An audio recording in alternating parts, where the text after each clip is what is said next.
Pakistani mentor Canadian host আর helmet ও pad cover গুলিস্তানের এমন তির্যক মন্তব্যে চিটাগং কিংসকে নিয়ে তামাশা করছেন ভক্ত সমর্থকরা। মাস্কট আছে মাঠের বাইরে প্রচারণার চেষ্টা, কিন্তু ক্রিকেটারদের জন্য টুর্নামেন্টের শুরুতে নিজ দলের লোগো সম্বলিত হেলমেট বা জার্সির রঙের সাথে মানিয়ে নেওয়া প্যাড উপহার দিতে পারেনি। হেলমেট আর প্যাড কাণ্ডে ম্লান চিটাগং কিংসের বাকি আয়োজন। সামাজিক যোগাযোগ মাধ্যমে হাস্যরসের খোরাক এখন তাদের জোড়াতালির সরঞ্জাম। টুর্নামেন্টের শুরু থেকে আলোচনার কেন্দ্রে ছিল বন্দরনগরীর দলটি। দেশে ফেরা নিয়ে সংশয়ে থাকা সাকিব আল হাসানকে দলে রাখা দিয়ে শুরু, নিলামের আগেই ডিরেক্ট সাইনিংয়ে যাকে দলে ভেড়ায় কিংস। এরপর প্রথম ফ্র্যাঞ্চাইজি হিসেবে নিয়োগ দেয় বিদেশি হোস্ট, সুদূর কানাডা থেকে উড়িয়ে আনা হয় ইয়াশা সাগরকে। বিপিএলের ইতিহাসেই যা বিরল। দলের হেড কোচ শন টেইট থেকে শুরু করে কোচিং স্টাফেও বিদেশিদের আনাগোনা।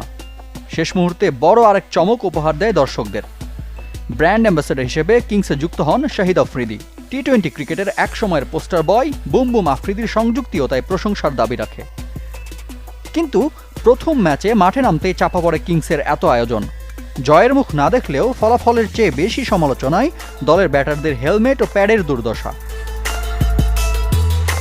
টুর্নামেন্টের বাকি 6 ফ্র্যাঞ্চাইজির কাস্টমাইজ সরঞ্জাম ঠিকঠাক থাকলেও কিংসের অবস্থা ভিন্ন। প্যাড ও হেলমেটে লাগানো জার্সি রঙের ম্যাচিং কাপড়। দেশের তৃণমূল পর্যায়ের ক্রিকেটে এমন দৃশ্য স্বাভাবিক হলেও সর্বোচ্চ পর্যায়ের ক্রিকেটে যা চরম দৃষ্টিকটু। টিভি ক্যামেরায় হেলমেটের দুর্দশার ছবি সামাজিক যোগাযোগ মাধ্যমে শেয়ার করে প্রতিপক্ষ ভক্তদের খোঁচা। কোচ, হোস্ট, অ্যাম্বাসেডর বিদেশি আর হেলমেট মেড ইন গুলিস্তান। এমন বিতর্কের পরেও দলের পক্ষ থেকে আসেনি কোনো আনুষ্ঠানিক বিবৃতি। বছর শুরুর দিনের অনুশীলনেও দেখা মিলেছে জোড়াতালির সেসব সামগ্রী। অবশ্য মাঠে দেখা মিলেছে কানাডিয়ান টিম হোস্ট ইয়াশা সাগরেরও। টুর্নামেন্টের শুরুতেই এমন বিতর্কের সঙ্গী কেই বা হতে চায়।